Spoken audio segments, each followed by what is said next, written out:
This is the question asked in today's skillrack daily challenge.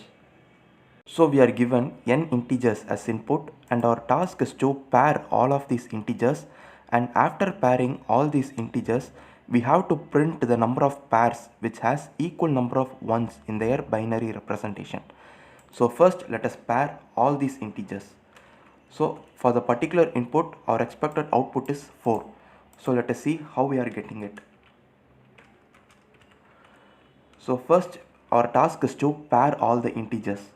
So the first pair would be 1 comma 2, and then the next would be 1 comma 3. So we will take this integer 1 and then pair it with all the remaining integers. So the first pair would be 1 comma 2 and then 1 comma 3 and then 1 comma 4 and then 1 comma 5, and then the next we will start for the integer 2. So the next pair would be 2 and 3 and then 2 and 4 and then 2 and 5. So we will not pair this 2 with this 1, because while we are pairing integer 1 itself we would have paired 1 comma 2. So 1 2 and 2 1 would be same. So when we are pairing the integer 2 we would always pair it for the integers that is present next to it. So we will start pairing from 2 3 2 4 2 5 like that.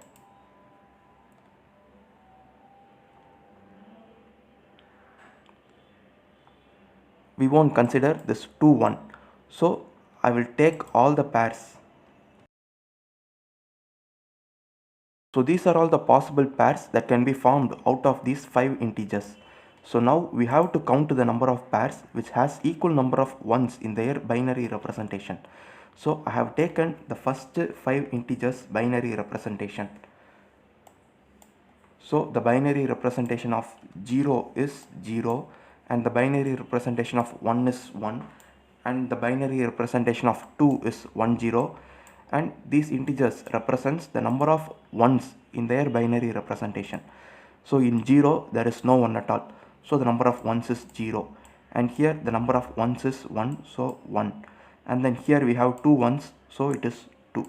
So these integers represents the number of ones in the binary representation of the integers 0, 1, 2, 3, 4 and 5. So now we have to count the number of pairs which has equal number of ones in their binary representation. So the first pair is 1 2. So the integer 1 has 1 in its binary representation, and then 2 also has 1 set bit in its binary representation. So this pair has same number of ones in their binary representation. So our count will be 1.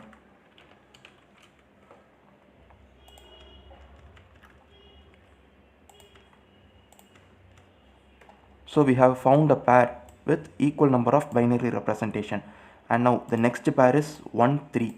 So 1 has 1 set bit and then 3 has 2 set bit, so they are not equal.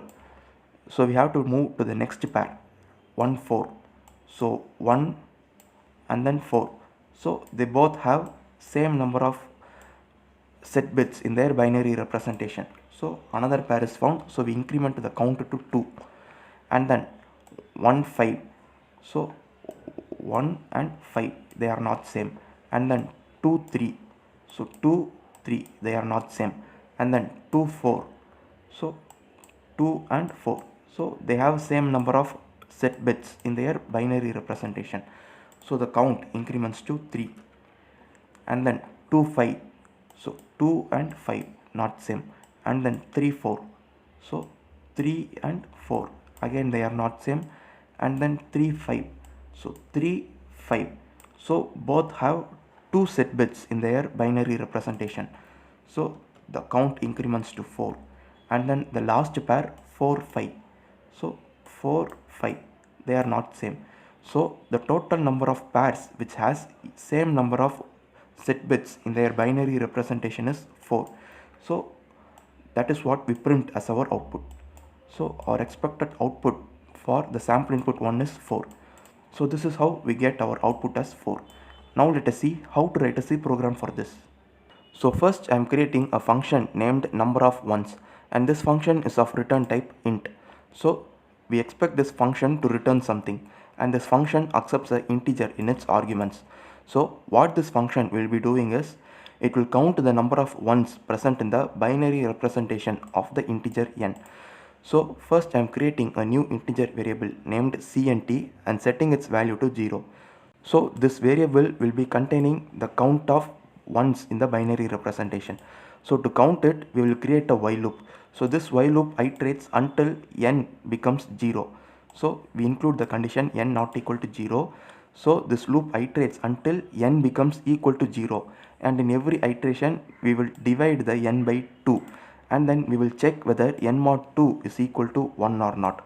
So if n mod 2 is equal to 1, we will increment the value of count because it is a set bit, and then finally after the execution of the while loop we will return the value of cnt. So that would be the number of ones in the binary representation of the integer n. So this is how this function works. So now let us go with our main function.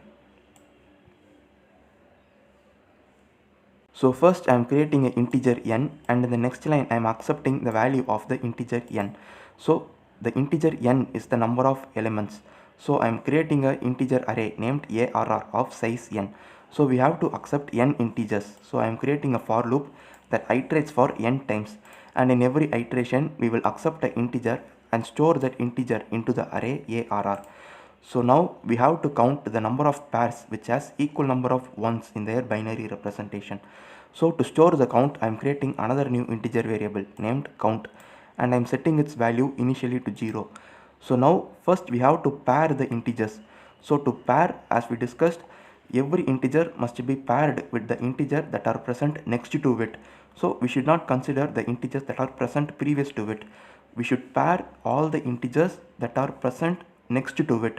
So first I am creating a loop. So this loop iterates from 0 to n minus 1. Here we are iterating only till n minus 1, because when we are at the index n minus 1, we won't be having integers present next to it. So that is why we are iterating only till less than n minus 1. So actually we will be iterating only till n minus 2. And then this j loop starts to iterate from I plus 1 till n, because the every next integer. So that is why we are starting from I plus 1 and iterating till n. So in every iteration of this nested for loop, the pair would be arr of I and arr of j. So we have to check whether the number of ones in arr of I and arr of j are same. So here we are making use of the function number of ones. So we have already seen how this function works. So it is a user defined function which returns the number of ones in the binary representation of the integer. So we are passing arr of I and arr of j in the arguments. So if number of ones in arr of I and number of ones in arr of j are equal, then we will increment the count which we declared here. So that would be the number of pairs. After the execution of the nested for loop, the number of pairs which has same number of ones in their binary representation will be stored in this variable count. So finally, after the execution of all the loops, we will be printing the value of count. So that would be our output. Now let us check our program with sample test cases. So now I have given the sample input 1 and our expected output is 4. So we also get 4 as our output.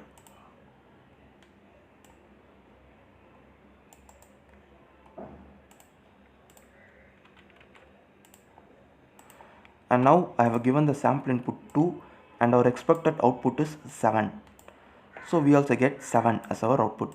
So this is the logic behind today's daily challenge. Thank you for watching.